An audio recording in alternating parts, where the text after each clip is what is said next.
वर्ष पहिले खसेको सुक्खा पहिरो नहटाउँदा कोशी लोकमार्ग अन्तर्गत धनकुटाको साँगुरी गढी गाउँपालिका 6 स्थित फेदी र घन्टे बीचको सडक लेउती खोलाको बाढीले बगाएको पाइएको छ। उक्त खण्डको करिब 100 मिटर सडक शनिबार बिहान बाढीले बगाएको थियो। बाढीपछि लोकमार्ग दिनभर अवरुद्ध भयो। खोलालाई पुरानो धारतर्फ फर्काउँदै साँझपखबाट सडक एकतर्फी सञ्चालनमा ल्याइएको धनकुटाका प्रमुख जिल्ला अधिकारी टुबराज पोखरेलले बताए।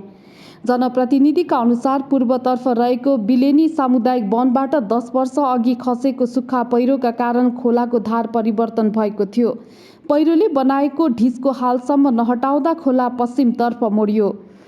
पश्चिमतर्फ मोडिएको खोलाले बारम्बार लोकमार्गको सडक भत्काएर क्षति पुर्याइरहेको छ। साँगुरी गढी 1 का वडाध्यक्ष गोविन्द लिम्बू ढिस्को हटाउन पटक पटक आग्रह गर्दा पनि स्थानीय प्रशासन र सडक डिभिजनले चासो नदेखाएको गुनासो गर्छन्। साँगुरी गढी 6 का वडाध्यक्ष यमप्रकाश मगर दीपकले ढिस्कोका कारण खोलाले धार परिवर्तन गर्दा ठूलो क्षति पुगेको बताए। समस्याको स्थायी समाधानका लागि ढिस्को हटाएर खोलालाई पुरानै धारमा फर्काउनु पर्ने मगरको भनाइ छ।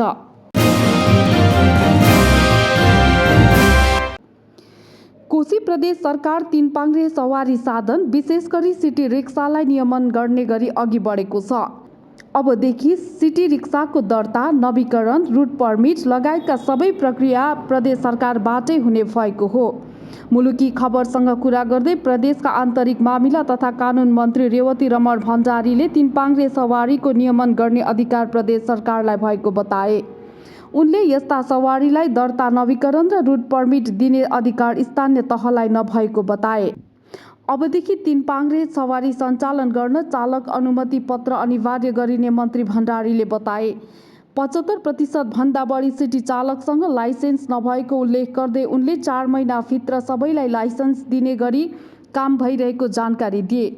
नयाँ व्यवस्थाले सिटी रिक्सा नियमन हुनका साथै प्रदेश र स्थानीय तह दुवैको राजस्व वृद्धि हुने विश्वास गरिएको छ। यातायात व्यवस्था कार्यालयको सेवा प्रभावकारी बनाउन सीसी क्यामेरा जडान, परीक्षाका बेला मोबाइल निषेध र बिचौलिया नियन्त्रण लगायतका काम प्रदेश सरकारले गरिरहेको भण्डारीको भनाइ छ। प्रदेश सरकारले निजी सवारी मार्फत यात्रु ओसार्ने राइड सेयरिङ सेवा सञ्चालनका लागि समेत निर्देशिका बनाउने तयारी गरेको छ। मोरङको बेलबारी नगरपालिका 2 लालभित्तीबाट एकै स्थानका 4 जना बालिका बेपत्ता भएका छन्। बेपत्ता हुनेमा सुन्दर हरैचा नगरपालिका 11 स्थित महेन्द्र माविमा अध्ययनरत 13 वर्षीय जेनिसा नेपाली, 15 वर्षीय सविता परियार, बेलबारी 2 स्थित कवीर माविमा अध्ययनरत 12 वर्षीय स्मृति कार्की डोली र अनुष्का कार्की डोली रहेको प्रहरीले जनाएको छ। उनीहरू साथी भेट्न जाने भन्दै जेठ 15 गते गणतन्त्र दिवसका दिन घरबाट निस्किएको जानकारी परिवारले दिएका छन्।